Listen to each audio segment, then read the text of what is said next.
Hello बच्चों, मैं हूं Monika Jakhar, lecture in English. बच्चों, आज की इस वीडियो में हम करेंगे फर्स्ट फ्लाइट बुक की first poem dust of snow. बच्चों, ये poem famous American poet Robert Frost ने लिखी है और ये बहुत ही सिंपल पोएम है। थोड़ी सी मैं आपको इंट्रोडक्शन दे दूं। बच्चों, रॉबर्ट फ्रॉस्ट जो है वो he is known for realistic descriptions of rural life, यानी कि वो रूरल लाइफ को रिप्रेजेंट करते हैं अपनी पोएम में। उसकी रियलिस्टिक डिस्क्रिप्शन, उसका विवरण करते हैं, वास्तविक विवरण करते हैं। और उसमें बहुत ही सिंपल इंसिडेंट्स होते हैं, बहुत ही सिंपल सी घटनाएं होती हैं, लेकिन उनके पीछे deeper complex social and philosophical themes होते हैं, यानी कि सामाजिक और दार्शनिक थीम्स होती हैं उनके पीछे। उनका सेंट्रल आइडिया काफ़ी गहरा होता है, थीम काफ़ी गहरा होता है, डीपर मीनिंग होते हैं उनकी पोएम के। हालांकि दिखने में चाहे उनकी पोएम्स कितनी ही सिंपल लगे। तो डस्ट ऑफ स्नो भी बच्चों ऐसी ही पोएम है, बहुत ही सिंपल, सिर्फ 2 पैराग्राफ्स की पोएम है। इसका एक आपको इंट्रोडक्शन दे दूं मैं कि कवि जो था वो पोएम के शुरुआत में एक सैड मूड में था। ही वॉज़ वेरी अपसेट और वह एक हेमलॉक पेड़ के नीचे बैठा था।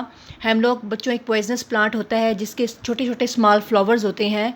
तो वह काफ़ी सैड मूड में था। तो इतने में हेमलॉक ट्री के ऊपर एक कौवा आके बैठता है। बच्चों, उस समय हेमलॉक ट्री के ऊपर बर्फ़ होती है। तो जब वो एक कौवा आता है तो उसके आने से जो पेड़ था वो शेक हो जाता है, हिल जाता है, और हिलने से कुछ जो स्नो के कण होते हैं, डस्ट ऑफ स्नो का मतलब स्नो के कण, उसके ऊपर गिर जाते हैं कवि के।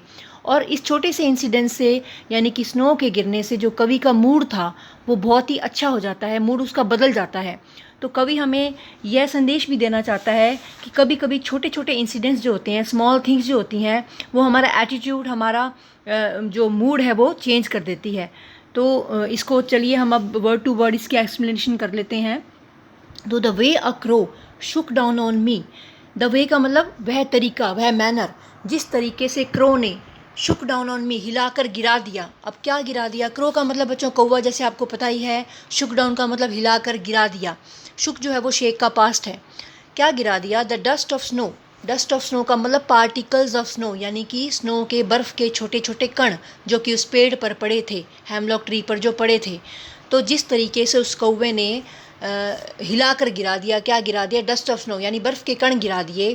फ्रॉम अ हेमलॉक ट्री, कहाँ से गिरा दिए? हेमलॉक ट्री से, यानी कि जैसा मैंने पहले बताया था कि कवि हेमलॉक पेड़ के नीचे बैठा था, बहुत सैड मूड में था, हेमलॉक ट्री पर बर्फ़ गिरी हुई थी।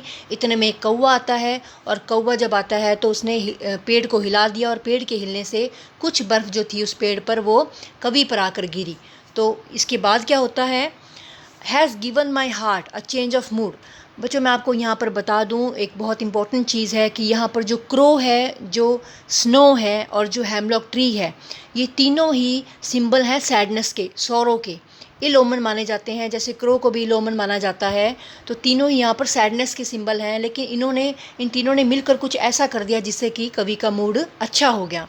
तो सेकंड पैराग्राफ में क्या होता है? जब पेड़ के नीचे बैठे कवि के ऊपर डस्ट ऑफ स्नो गिरा देता है कौवा, तो क्या होता है? Has given my heart a change of mood, यानी कि इस इंसिडेंस ने, बर्फ़ के गिरने से क्या हो गया? मेरे दिल में कुछ बदलाव आ गया। मेरा जो मूड था पहले सैड था, वो चेंज हो गया।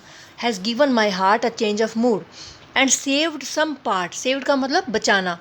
Saved some part of a day I had rued, यानी कि उस दिन का कुछ हिस्सा बचा लिया जो कि मैंने बर्बाद कर दिया था। र्यूड का मतलब बर्बाद करना, या फिर र्यूड का मतलब होता है कि टू रिपेंट और टू रिग्रेट पास्ट एक्शंस, यानी अपने पीछे किए गए कामों का पछतावा करना, रिपेंट करना, या फिर उनके लिए दुखी होना, सॉरोफुल होना, सैड होना।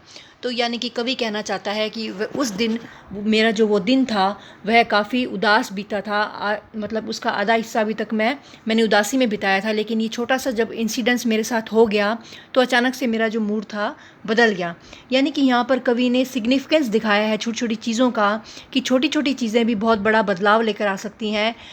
Small things can change one's attitude, यानी कि किसी के दृष्टिकोण भी वो बदल सकती हैं। और कवि ने यहाँ पर नेचर की हीलिंग पावर को भी दिखाया है बच्चों, कि जो प्रकृति है वो हमें, हमारी सोल्स को, the nature can heal our souls, यानी हमारी आत्माओं को भी हील कर सकती है। बाकी यहाँ पर कवि ने एक और कोटेशन भी दी थी रॉबर्ट फ्रॉस्ट ने, कि always always a larger significance.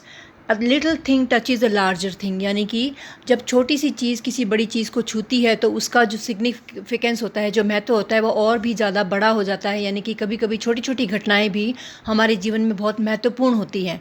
तो कवि ने जो अपना दिन आधा दिन दुखी होकर बिताया था, उसका आधा दिन अब बच जाता है। यानी उस आधे दिन में वह खुश रहेगा, सिर्फ छोटे से इंसिडेंट्स के कारण। इस इंसिडेंट से उसका जो मूड था वो पूरी तरह से बदल गया। तो बच्चों, मुझे आशा है कि आपको ये पोएम अच्छे से समझ आ गई होगी। इसके कॉम्प्रिहेंशन पैसेजेस और क्वेश्चन आंसर हम अगली वीडियो में करेंगे। तो अगर आपको ये वीडियो अच्छी लगी तो आप प्लीज़ इसे लाइक कीजिए, शेयर कीजिए, सब्सक्राइब कीजिए। और अगर आपके कोई डाउट्स हैं या कोई कमेंट्स हैं तो आप प्लीज़ कमेंट बॉक्स में लिखिए। Thank you.